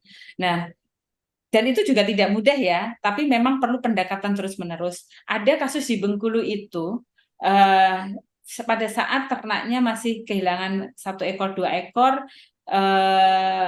warga tidak mau membangun kandang TPE. Namun begitu padahal kandang TPE itu nggak mahal gitu ya, karena kan itu dari kawat duri aja yang dimodifikasi untuk melindungi kandang. Karena pada prinsipnya harimau kalau sudah kulitnya tergores dengan kawat duri dia tidak mau masuk dalam kandang. Jadi um, sebenarnya dia menjual 1 ekor atau 2 ekor sudah bisa bikin kandang TPE. Begitu kehilangan ternaknya sampai 20 ekor baru bikin TPE seperti itu. Jadi biasanya dorongan itu juga yang membuat mereka sadar apa namanya untuk menyelamatkan asetnya ya, asetnya maksudnya hewan ternaknya. Kemudian juga ketergantungan masyarakat dengan alam itu juga berpengaruh ya. Yang seperti saya sebutkan tadi bahwa harimau adalah pengontrol juga hama ya. Itu juga bisa karena bagi warga yang berladang di sekitar hutan mungkin terus yang babinya banyak itu akan merasakan terus misalnya terus karetnya dikelupas sama tapir itu akan merasakan banget dampaknya ya. Jadi begitu ada pengontrolnya, mereka merasa memang harimau itu perlu dilindungi. Dan yang menarik ya, bagi saya juga ini mungkin berpengaruh. Selama ini pernah dilakukan penelitian oleh mahasiswa Universitas Indonesia ya. Kalau nggak salah waktu itu beliau pernah presentasi dalam konferensi Karnivora Indonesia. Penelitian tentang psikologi ini karena dari Fakultas Psikologi ya sama Pak Iswadi ya. Jadi dari psikologi masyarakat yang terdampak konflik. Dari situ ternyata setiap tempat, setiap lokasi konflik itu berbeda. Jadi dari situ sebagai dasar mereka melakukan edukasi dan penyadartahuan kepada masyarakat terkait konflik. Namun ini kayaknya bisa juga dipakai untuk melakukan edukasi dan penyadartahuan untuk menumbuhkan kearifan lokal ya di masing-masing daerah, dan saya yakin itu tidak sama karena tipe masyarakat kan beda ya, tipe daerah, belum lagi nanti suku berbeda, lokasi ini berbeda, itu berbeda banget karena selama ini pendekatan yang dilakukan pun untuk mendampingi masyarakat-masyarakat di daerah yang terdampak interaksi negatif dengan harimau itu tidak sama. Ada upaya yang biasa-biasa saja mereka sudah sadar, ada yang perlu upaya yang cukup keras belum gitu ya. Mungkin itu ya. Oke, Mbak. Mungkin di sini Mbak Ibu Unui yang penanyanya mau menambahkan ya, silakan. Iya, terima kasih Bu Yanti, Mas Irfan, Pak Iswandi. Menarik sekali, salam kenal, saya Nui. Um, Iya tadi jawabannya cukup mengena ya Ibu, bahwa memang motivasi eksternalnya lumayan banyak ya untuk masyarakat menjadi memiliki penerimaan negatif gitu ya terhadap harimau. Yang ingin saya tanyakan kembali itu ya sebagai follow up questions adalah tadi kan saya tertarik banget tuh ada cerita tentang masyarakat yang sangat positif gitu ya, bisa berdampingan dengan harimau dan itu ditunjukkan sebagai kausalnya gitu ya, sebagai outputnya adalah mereka tidak ada konflik dengan harimau. Saya jadi kepikiran gitu, apakah di masyarakat yang di area yang memang dia sudah berdampingan dengan harimau sejak lama, lalu memang ada konflik gitu. Sebelumnya apakah mereka sebenarnya punya persepsi yang sama terhadap harimau, tapi ketika ada serangan itu muncul dan sering, persepsi itu jadi berubah gitu. Jadi yang tadinya positif tapi kok lama-lama jadi ancaman gitu ya. Awalnya mereka menerima sampai akhirnya ada di satu titik di mana mereka merasa bahwa oh nggak bisa nih saya nerima lagi karena ini udah mulai mengancam tidak hanya ekonomi tapi juga nyawa saya sendiri misalnya seperti itu. Kalau misalnya ada studi atau ada observasi yang terkait dengan itu, saya mau banget Bu untuk bisa mendengarnya. Terima kasih. Oke. Terima kasih Ibu Nui. Mungkin nanti juga selain Mbak Yanti, Bang Iswadi juga bisa menambahkan ya. Silakan. Mbak Yanti dulu, silakan Mbak. Baik, Mas Irfan, saya coba menjawab ya. Memang ada beberapa kearifan lokal yang memang sudah tumbuh ratusan tahun dari turun-temurun ya. Seperti contohnya ladang Palembang itu, mungkin pernah baca juga ya tulisan dari Mongabai. Itu bahkan kearifan lokal itu pernah ditulis oleh sekretaris gubernur Inggris, British East India Company di Bengkulu tahun 1770 ya. Buku itu terbit 1783 yang ditulis oleh William Marsden, dan beliau sudah menuliskan ini di bukunya The History of Sumatra. Jadi memang sudah lama banget ya, dan itu turun-temurun sampai sekarang dipercayai masyarakat. Namun yang perlu upaya besar memang yang tidak ada histori seperti itu ya, yang memang kearifan lokal itu tumbuh dari perlunya upaya edukasi dan penyadartahuan.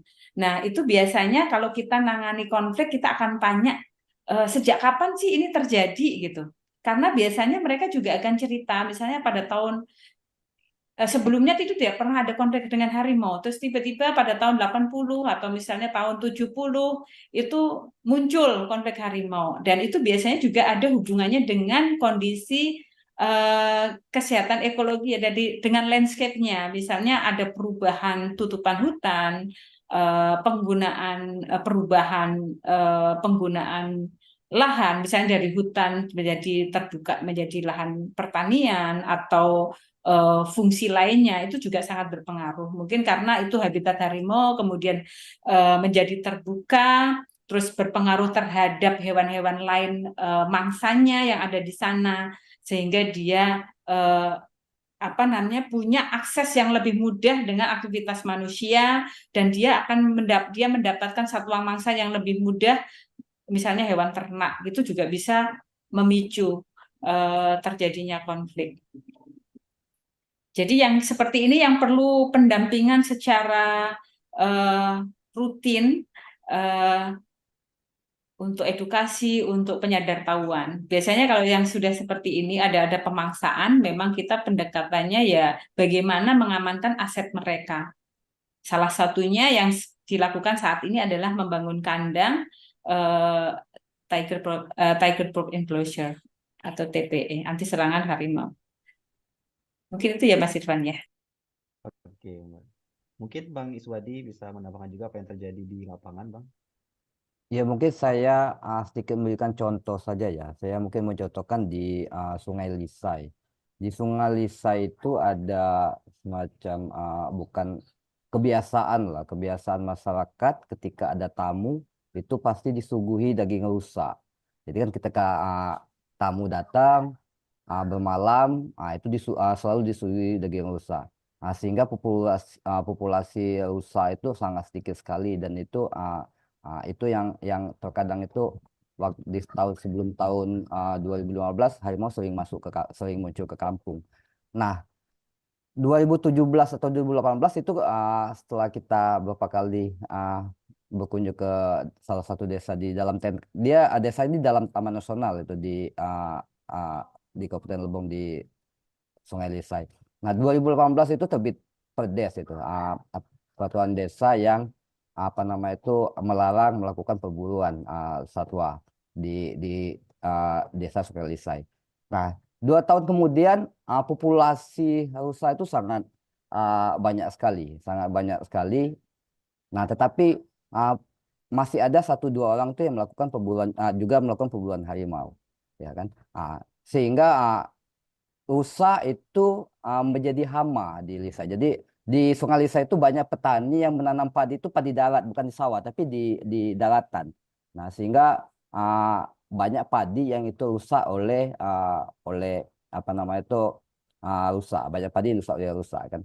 Nah, ketika kita diskusi dan segala macam, nah dan juga kepala desa menemui apa nama itu memang orang-orang masyarakat yang biasa berburu harimau kita temui dan uh, karena itu sudah mengganggu ekonomi seluruh masyarakat di kampung dan salah satu apa nama itu pemburu ini juga berhenti.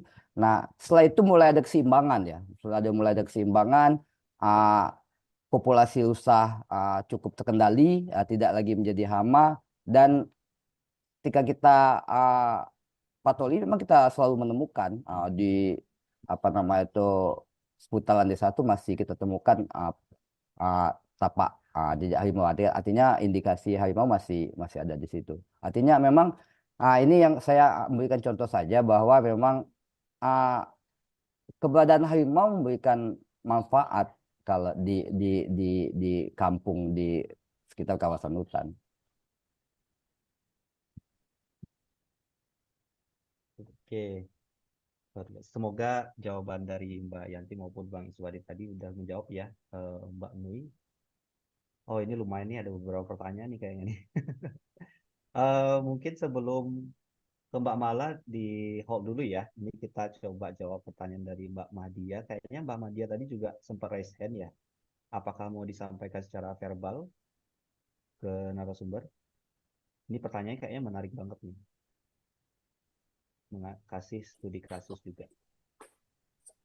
Halo Mbak Madia, Iya, Ibu Madia, ya.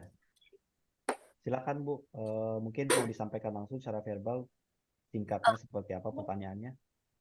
baik. Terima kasih Mas Irfan. Izin bertanya kepada Dokter Yanti. Jadi sebenarnya ini pertanyaan yang saya sendiri latar belakangnya adalah orang biologi gitu. Dan sekarang sedang mengerjakan tugas air di Magister itu terkait keberadaan mamalia di kawasan yang telah direstorasi. Nah, di lapangan saya sering mendengar celotukan-celotukan dari masyarakat bahwa eh, emang ini ngapain sih harus dikonservasi begitu? Kan em, di Jawa sama Bali aja udah punah harimaunya, di sana nggak kenapa-kenapa, tidak tidak ada petani justru jauh lebih aman karena tidak ada ancaman katanya begitu. Terus saya jadi bertanya-tanya juga, iya ya kalau di Pulau Kalimantan dan Papua, Sulawesi juga tidak ada harimaunya. Puncak predatornya siapa ya? Yang membuat keseimbangannya siapa? Yang kita ketahui kalau permasalahannya adalah kelimpahan babi hutan, ya di sana juga banyak babi hutan begitu. Nah, eh, jadi menjadi lanjutannya, apakah kalau ceritanya untuk mempertahankan keanekaragaman genetis dari hewan-hewan di Indonesia itu, apakah memungkinkan jika mengkonservasi harimau itu seperti panda di Cina? Karena kan kita tahu ketika panda di Cina yang sudah sempat dikategorikan sangat kritis, mereka akhirnya punah di alam liar dan hanya dijadikan maskot saat ini. Mereka secara fungsi ekologis, panda itu sudah tidak sama dengan panda di 130 tahun yang lalu begitu. Untuk membuka diskusi ini, semoga tidak terlalu memberatkan. Terima kasih kesempatannya, Mas Irfan. Sama-sama, terima kasih Bu. Ya, silakan langsung dijawab mungkin Mbak Yanti. Kalau ada tambahan dari Bang Iswadi, silakan juga. Terima kasih. Tadi dari Mbak Mala ya? Ibu Mahdiah, Salah ya, Ibu Mahdia ya, maaf. Mahdiah ya. Oh ya, Ibu Mahdiah Ardina ya. Terima Iya. kasih, pertanyaannya sangat menarik ya, sangat menarik. Sebenarnya yang punya sering muncul pertanyaan itu sebenarnya tidak hanya masyarakat awam sih, bahkan petugas sendiri nih ya, petugas sendiri yang bekerja sehari-hari untuk apa namanya, untuk pengelolaan kawasan pun juga pernah menanyakan hal itu ya. Eh, Seperti contohnya Jawa dan Bali tidak ada harimau dan mereka baik-baik saja gitu ya. Tergantung sudut pandang kita ya, kita mau lihat sudut pandangnya dari mana nih gitu ya. Eh, Apa namanya? Kalau bicara masalah predator, sebenarnya harimau memang bukan satu-satunya predator juga ya. Jadi predator banyak. Jadi tidak ada hanya harimau, tapi juga jenis macan ataupun juga hewan-hewan lain seperti reptil dan lainnya juga bisa berfungsi sebagai predator ya. Kalau untuk misalnya babi hutan, tergantung lokasinya sih ya. Namun kita juga perlu perlu melihat ya dari sudut pandang bahwa ini adalah satwa karismatik satu-satunya yang sekarang ada di Indonesia gitu ya. Kalau saat ini harimau hilang, kita nggak bisa lagi gitu ya. Seperti yang sudah pengalaman sebelumnya misalnya Jawa dan Bali. Kita tidak bisa menghidupkan lagi dan tidak bisa mengadakan lagi karena memang tidak ada gitu. Jadi seperti kita cara melihatnya, kalau saya sih melihatnya seperti kayak harimau ini aset yang tidak ternilai karena memang satu-satunya subspesies yang masih ada di Indonesia di saat subspesies yang lain sudah nggak ada lagi. Jadi kenapa itu penting ya? Termasuk juga kita sebagai orang kalau saya dari background kedokteran hewan, terus misalnya Bu Mahdiah dari ilmu biologi ya, tentu subspesies yang satu-satunya ini juga aset dari sumber daya genetik ya. Kalau ini sudah hilang kita nggak punya lagi gitu ya. Terus untuk bagaimana cara apa namanya melestarikannya, mungkin yang diceritakan tentang panda itu sudah hampir kita alami di Badak ya. Sudah hampir kita alami di Badak dengan merelokasi badak-badak yang tersisa, salah satunya dipelihara secara semi alami ya, semi alami karena untuk mempertahankan itu. Jadi kebetulan harimau belum sampai ke sana ya, mungkin karena juga apa namanya masa dia bisa beranak lebih dari satu, terus masa kehamilannya juga lebih pendek dibanding badak ataupun gajah ya. Jadi kenapa kita perlu tetap melestarikan yang in situ ya. kebetulan yang ada di Pulau Sumatera, dan tentu satwa liar itu maksudnya makhluk hidup itu diciptakan pasti ada fungsinya, meskipun pada saat ini kita belum banyak menemukan fungsi harimau itu apa saja ya, karena ilmu pengetahuan terus berkembang dan itu memang kita yang harus menggali itu ya, menggali itu kan. Dari harimau saja itu masih banyak pertanyaan, termasuk saya sendiri ya. Masih banyak pertanyaan yang harus kita gali, yang ingin kita ketahui kenapa dia ada.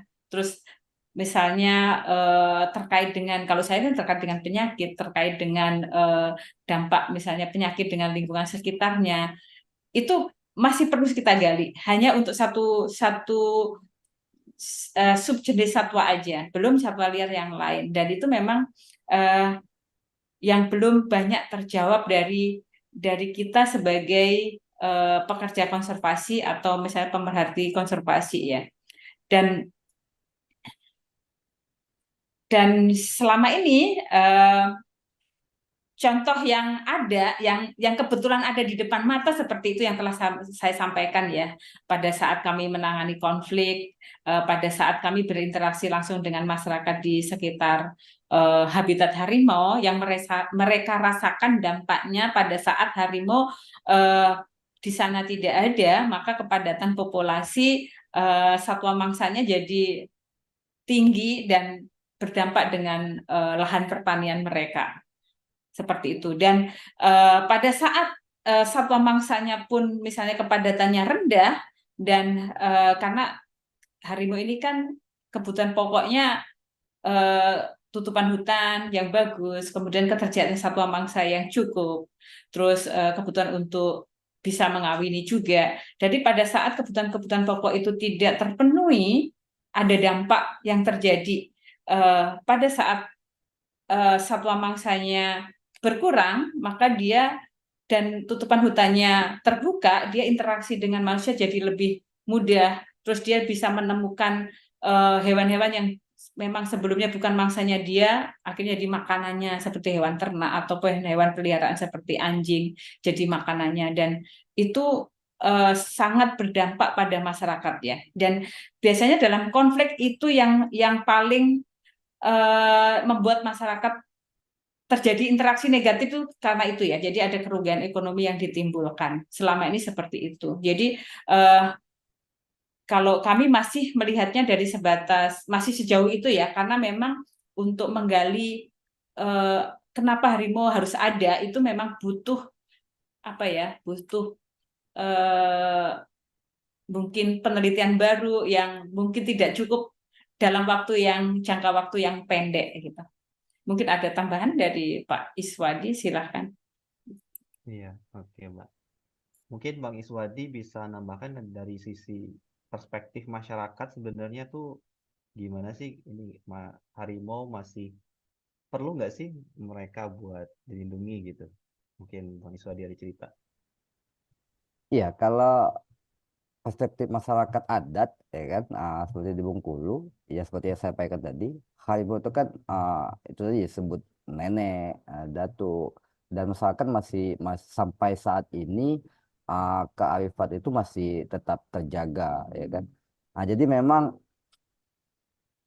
melindungi harimau bagi ah, orang-orang kampung itu masih menjadi ah, bagian yang penting ya kan. Bukan hanya seperti Mbak Yanti jelaskan tadi terkait dengan dampak langsung terhadap ekonomi dan lahan pertanian dan lain-lain, tetapi memang secara budaya, nah bagi masyarakat Bengkulu ya harimau sebagian besar buku ya bagian dari nenek moyang kan seperti itu. Nah, sehingga masih tetap harus dipertahankan. Tapi itu kalau saya sependapat juga dengan Mbak Yanti. Sejauh ini kalau berdasarkan memang budaya yang ada di Bengkulu ya masih seperti itu. Sampai saat ini harimau masih tetap dihormati dan keberlangsungan hidupnya tetap bagi seorang masih tetap harus ya, dipertahankan. Iya, alhamdulillah ya Bang ya. Kalau di sana Hmm, itu masih mindset dan pola pikir masyarakat masih iya. emang untuk melindungi harimau ya. Dan itu Hmm, harus terus dijaga agar tidak tergerus oleh ini perkembangan zaman dan teknologi kebutuhan ini kadang-kadang kan suka ini ya merubah pola pikir masyarakat. Oke, mudah-mudahan pertanyaannya terjawab ya, Bu Mahdia. Nah, kita lanjut ke pertanyaan ada di kolom chat. Enggak, ini Mbak Mala dulu kali ya. Silakan Ibu atau Mbak Mala, singkat saja pertanyaannya apa?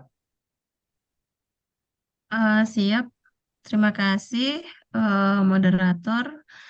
Izin mungkin bertanya dan atau lebih ke sharing ya. Ada Bu Yanti dan teman-teman di Harimau kita.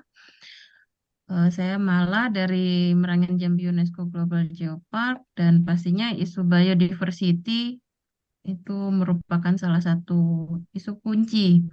Walaupun tematiknya sepertinya bahasanya geologi, tapi geopark itu sebenarnya yang kita kembangkan itu kan adalah koneksi atau linkage antara geo, bio, dan culture. Nah, saya kalau mungkin juga ini termasuk nggak tidak hanya ke Bu Yanti, tapi mungkin lebih ke teman-teman di forum harimau kita ya. Itu jadi kita ini kan ada penyusunan untuk mulok muatan lokal dan saya berharap ke depannya teman-teman dari FHK dan pastinya dari KLHK dan hari ini di Merangin Kabupaten Merangin itu juga sedang ada workshop dilanjutkan sampai besok itu terkait usulan untuk konten dari muatan lokalnya yang kita mau bangun di dalam konten muatan muatan lokal itu lebih kepada pride. Pride seperti kalau Merangin ya isunya terkait key spesiesnya kan juga sama ya, harimau Sumatera dan yang lain-lain juga. Nah, nanti di dalam buku itu kita koneksikan cerita tentang harimau Sumatera dengan geologinya seperti apa, bentang alamnya seperti apa, dan kearifan lokal yang muncul dan berkembang di masyarakat itu seperti apa. Mudah-mudahan ke depan ini bisa bisa dibantu ya, terutama untuk data dan juga dari teman-teman lokal. Dan kebetulan di sini saya juga, ini kan ada teman-teman saya dari Merangin juga, ada yang dari TNKS, ada yang dari hutan adat Rantau Kermas. Dan mungkin kalau untuk Bu Yanti, karena saya domisili di Malang, next kalau pulang ke Banyuwangi, kabar-kabarin gitu. Siapa tahu pas bisa ke Banyuwangi. Saya soalnya sering kontak sama Kisma, Bu. Oke, terima Itu terima kasih. mungkin nanti next saya kalau boleh dikasih kontaknya ya yang dari FHK. Sebelumnya kami juga sudah terkoneksi sama teman-teman dari Sintas dan lain-lain. Terkait untuk konten mudah-mudahan bisa dikejar karena alhamdulillah sudah ada lampu hijau nih dari Kemendikbud Dikti untuk kita bisa create buku muatan lokal yang memang tujuannya lebih untuk membangun pride terhadap apa yang kita miliki di daerah. Terima kasih Oke, teman-teman. Sukses selalu semuanya ya. terima kasih Bu Mala. Wah, luar biasa. Ini jadi contoh juga ya buat mungkin teman-teman yang lain bisa mengadopsi juga nih gerakan-gerakan seperti ini. Mbak Yanti, sebagai Ketua FHK, gimana tanggapannya? Siap untuk dikontak? Iya, baik, Mbak Mala. Kayaknya saya ya nggak asing ya dengan namanya. Mungkin apa pernah ketemu ya? Kebetulan yang disebut tadi memang teman dekat saya dulu waktu organisasi dan kerja di Pusat Penyelamatan Satwa Petung Sewu. Dan kami dari FHK tentu sangat, ini kebetulan saya juga kerja tidak hanya di Balai Besar Taman Nasional Bukit Barisan Selatan, saya juga kerja untuk Forum Harimau kita, Mbak Mala. Jadi kami dari Forum Harimau kita tentu sangat eh, apa ya, senang kalau misalnya bisa bekerja sama untuk hal itu ya, apalagi untuk tujuan edukasi dan awareness eh, untuk masyarakat di Sumatera ya terkait dengan harimau Sumatera. Dan kami akan siap membantu. Nanti bisa hubungin kami, bisa ke saya atau lewat ini teman-teman FHK banyak atau nanti nanti Mas Irfan share ini ya apa kontak kotak kita ke Mbak Mala. Oke, oke Mbak. Teman-teman Siap. panitia mungkin bisa Makasih. bantu ya. Sebenarnya kalau ketemu di forum online atau offline mungkin sudah berapa kali, tapi Iya. nggak sempet nyamperin, nggak sempet ketemu. Dan kayaknya Dokter Yanti itu kan kalau nggak dicari bisa ketemu satu forum kayak gini gitu kan. Tapi kalau pas dicari pasti susah gitu nyarinya. Seringnya hilang sinyal. Nanti kalau ke Malang mampir Iya, dulu ke Bogor ya, Mbak iya. Puput. Bisa Malang Iya. ya. Kebetulan saya juga orang Jawa Timur, jadi siapa tahu bisa main-main juga. Hmm. Iya, nanti insya Allah ntar saya kontak Ayut biar sekalian barengan kita. Oke, siap. Baik-baik, ini Oke, kawan saya semua itu ya. oke, siap. Terima kasih Bu Mala. Mungkin nanti teman-teman panitia bisa bantu share kontak Mbak Yanti ya untuk bisa dihubungi oleh Bu Mala. Oke, mungkin kita langsung aja ke pertanyaan di chat. Ini lumayan nih ada beberapa. Kita mulai dulu dari yang paling duluan juga ada Lutfi. Nih Mbak Yanti sama Bang Iswadi. Tapi ini kayaknya ke Mbak Yanti fokusnya ya. Mbak Yanti, sebagai upaya pelestarian harimau, apakah di Indonesia sudah ada upaya untuk penangkaran atau pengembangbiakan harimau, baik secara alami ataupun buatan? Singkat saja Mbak, mungkin.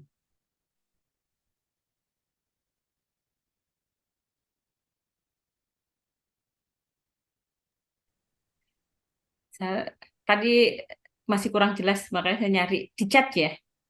Oh iya, jadi dia nanya, Pak Lutfi nanya bagaimana di Indonesia apakah sudah ada penangkaran atau pengembangbiakan harimau, baik secara alami ataupun buatan, begitu Mbak.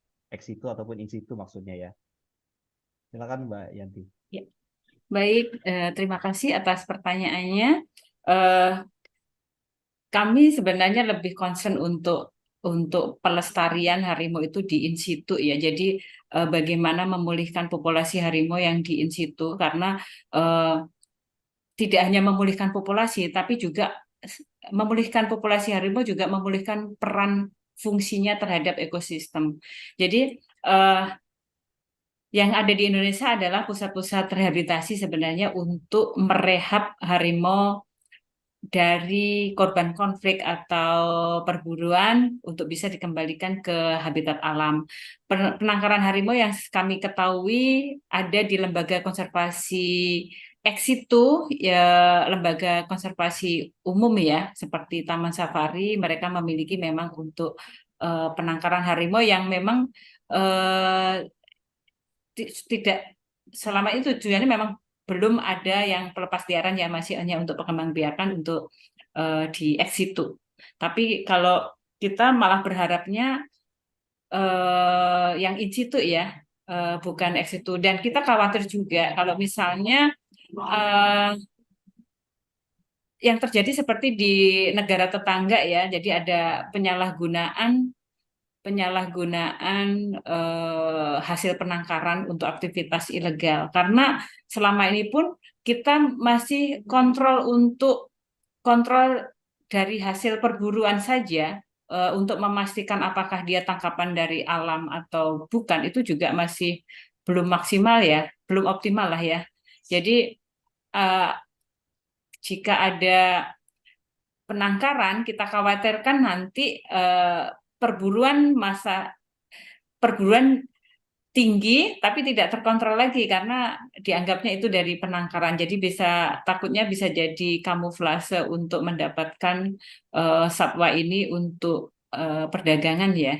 Jadi kita masih konsen untuk yang pengembangbiakan eh, in situ, dan itu juga termasuk eh, program dari pemerintah Indonesia, terutama hal ini KLHK ya, untuk meningkatkan populasi di alam ya, harimau di alam. Oke, oke. Terima kasih Mbak Yanti atas jawabannya. Semoga bisa menjawab ya dari pertanyaan Lutfi tadi. Kita sejauh sejauh ini terus mengupayakan ya Mbak ya untuk pelestariannya secara in situ di alam ya. Selagi masih cukup kawasan habitatnya juga ada dan harimau juga masih komposisi jantan betina yang masih ideal. Jadi kita upayakan terus untuk membuat konservasinya di in situ. Mungkin ini pertanyaan selanjutnya ke Bang Iswadi nih. Nah ini mungkin untuk menjawab pertanyaan ini kita bisa tayangin video dulu satu ya. Ini ada video film ya, film dari Garda Animalia yang dimana Bang Iswadi salah satu aktor pembicaranya nih dalam video. Mungkin ada trailernya dulu kita bisa tayangkan dulu nih untuk menjawab pertanyaan dari Pak Agus nih.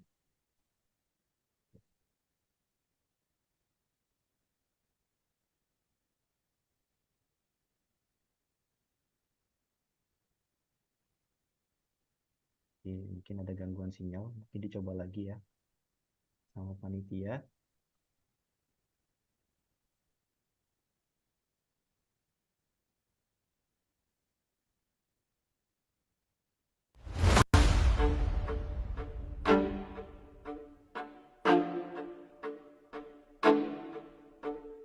Nama saya Mawi. Saya akan berburu dulu, kesulitan di dalam ekonomi. Kita kejar sebelum mendapat, mukulnya kita sebelum berhenti ngejarnya. Harus dikejar terus. Kita tidak bisa pendekatan secara singkat ya, artinya memang perlu pendekatannya secara terus menerus, karena yang hambatan itu bagaimana kita meyakinkan pemburu-pemburu itu saja sih sebenarnya hambatannya.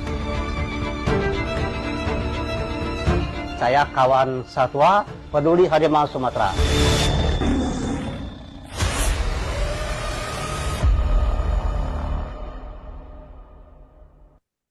Oke, nah itu dia si trailer singkatnya. Nanti Bapak Ibu bisa tonton fullnya ada di channel Garda Animalia kalau nggak salah. Nanti mungkin panitia juga bisa share di sini ya linknya. Nah ini Bang Iswadi, mungkin nanti bisa cerita dikit tentang film tadi dan sekaligus mungkin ini relate juga nih dengan pertanyaan dari Bapak Agus Setiawan yang menanyakan bagaimana pendekatan dari Bang Iswadi dan teman-teman di Lingkar Inisiatif ataupun pihak-pihak lainnya di sana dalam agar tidak kepada pelaku-pelaku yang sudah dijatuhin hukuman itu agar tidak melakukan perburuan lagi, Bang. Silakan. Ya, Mas Irfan. Ah, kita bertemu dengan Maui itu 2017.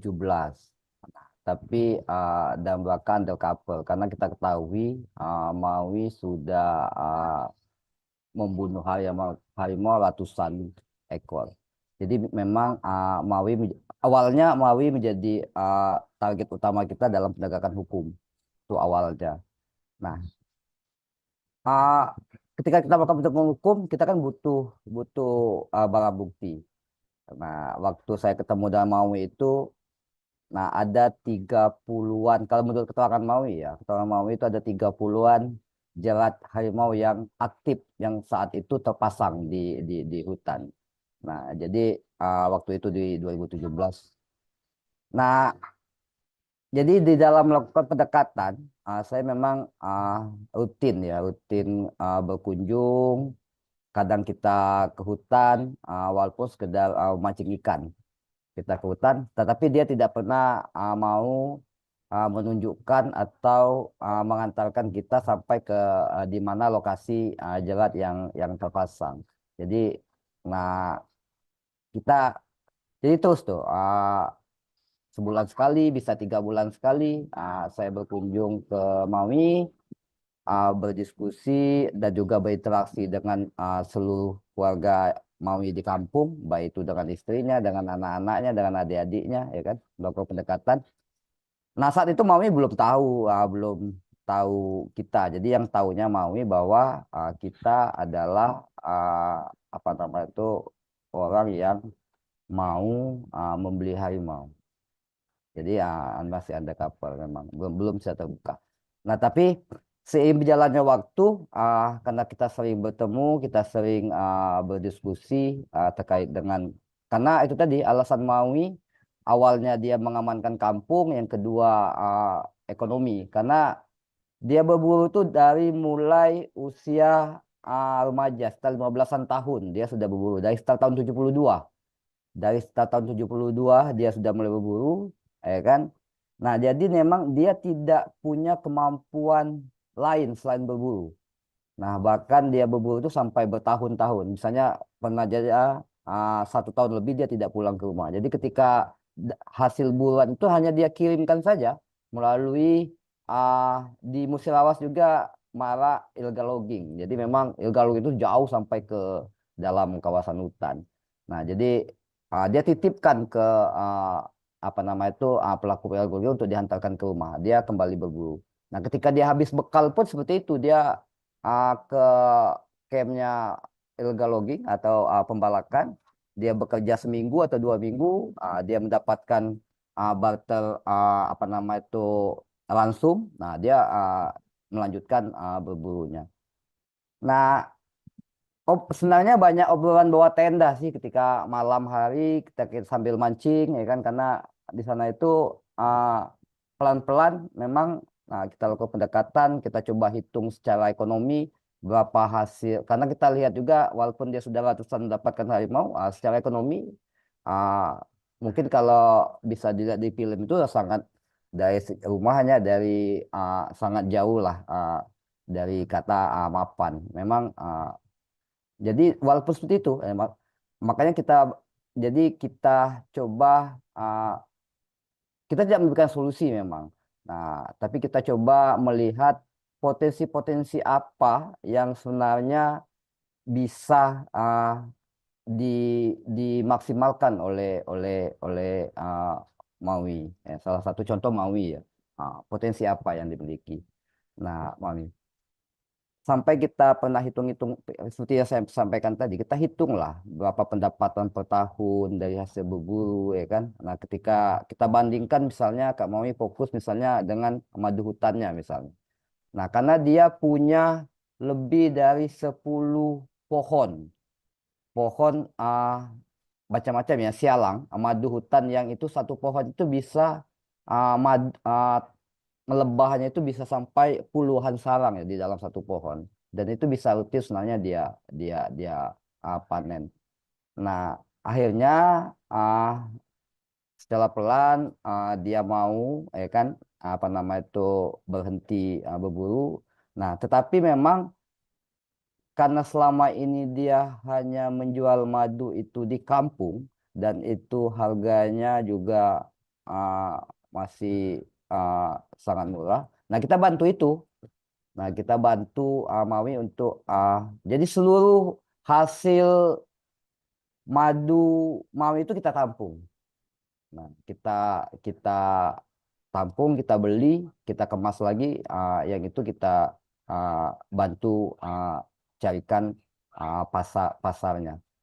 Selain memang opsi lain yang kita berikan ke Kak Maui, Pak Maui kita libatkan di dalam aktivitas-aktivitas lembaga, aktivitas-aktivitas lingkar, misalnya seperti patroli, patroli kita libatkan, dan juga dalam cek konflik misalnya semacam itu kita libatkan, dan juga Maui kita libatkan juga untuk merangkul pemburu-pemburu yang lain, sehingga memang dia punya aktivitas. Jadi dia misalnya ke wilayah-wilayah lain yang di mana dia mengetahui di situ ada pemburu, dan di situ ada temannya juga pemburu. Nah, aktivitas-aktivitas itu yang rutin saat ini dilakukan oleh Maui, sehingga memang saya katakan secara ekonomi saat ini lebih baik ketimbang dia waktu itu berburu.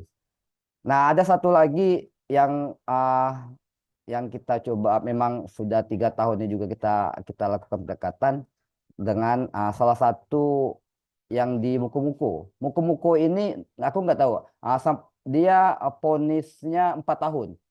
Nah, cukup heboh waktu itu karena dia ponis tertinggi waktu itu kan, 4 tahun hukumannya. Nah, pasca keluar, nah, kita memang mencari pihak ketiga lah yang memang itu cukup kerabatnya dia, yang cukup dekat dengan dia, dan kebetulan kita kenal. Jadi kita masuk lewat orang ketiga ini yang mengenalkan kita secara langsung, kita lakukan pendekatan, Nah, sama saat ini dia menjadi salah satu apa nama itu bukan informan apa ya, yang sering memberikan informasi ke kita dan juga yang sering juga kita libatkan dalam kegiatan-kegiatan lingkar. Nah, kalau itu di Muko-Muko saat ini, nah kita bagaimana membantu dia, tapi tidak secara mental. Kita diskusi soal bagaimana karena dia juga uh, punya kemampuan bertani. Nah, tapi walaupun memang tetap tidak kita sarankan untuk membuka lahan di dalam kawasan hutan. Waktu itu dia punya lahan kosong lah, lahan tidur itu sekitar 3 sampai 4 hektar. Nah, saat ini ya dia fokus bertani, memaksimalkan hasil bertani itulah yang saat ini dia lakukan. Yang apa nama itu sembari memang ketika kita ada kegiatan-kegiatan lapangan, kita selalu melibatkan mereka. Itu, Kak Irfan.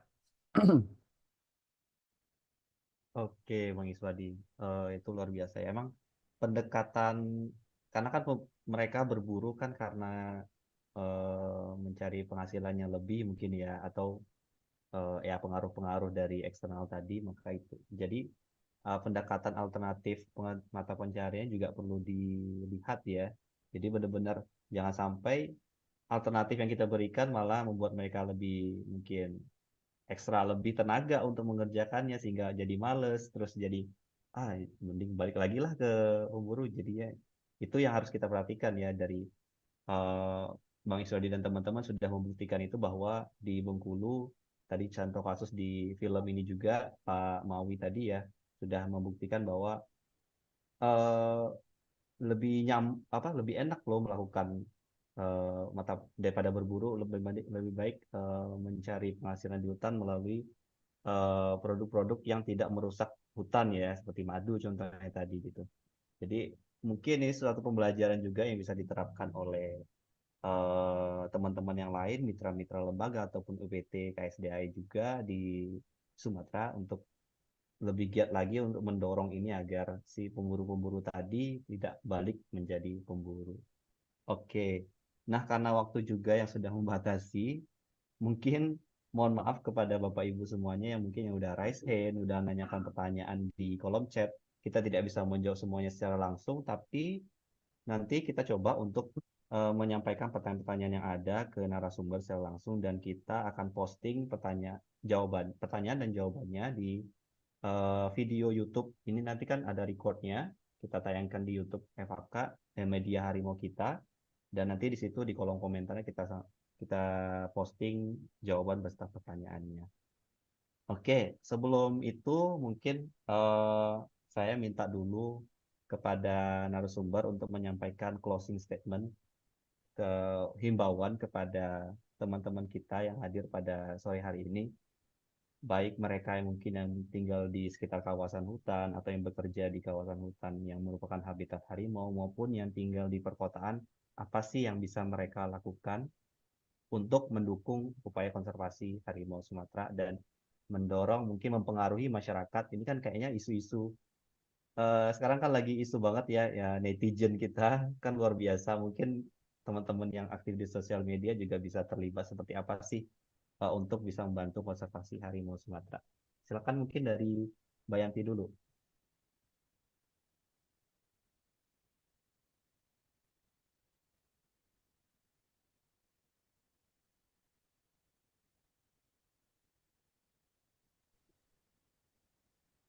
Baik, Mas Irfan. Eh, Mungkin kita semua yang hadir di sini dari latar belakang yang berbeda-beda ya. Jadi eh, kontribusi yang bisa kita lakukan sebagai eh, orang atau warga negara Indonesia yang peduli terhadap konservasi satwa liar dan habitatnya akan dengan cara yang berbeda-beda juga. Jadi eh, mari kita sama-sama ikut berpartisipasi untuk selamatkan satwa kebanggaan kita, terutama dalam hal ini harimau Sumatera ya. Karena saya yakin ya, setiap upaya sekecil apapun yang bisa kita lakukan dengan cara apapun, itu bisa berdampak besar terhadap masa depannya. Mungkin itu aja Mas Irfan ya. Oke, terima kasih Mbak Yanti. Bang Iswadi, silakan Bang bantu untuk menginspirasi kita semua nih?